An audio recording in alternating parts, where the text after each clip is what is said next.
مرحبا يا عزيزي، هل تعلم أن هذه الأجواء الحارة التي نعيشها قد أخبرنا عنها النبي؟ فقد قال صلى الله عليه وسلم: قال إن فيما تجدون من حر الدنيا فذاك نفس جهنم، فإن جهنم استأذنت ربها أن تتنفس مرتين، فأذن الله لها بنفسين، نفس في الشتاء ونفس في الصيف.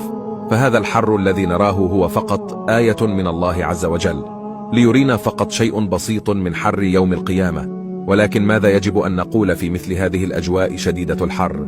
حسنا، سأخبرك بدعاء أوصانا به النبي صلى الله عليه وسلم، فنقول: اللهم إني أعوذ بك من حر جهنم.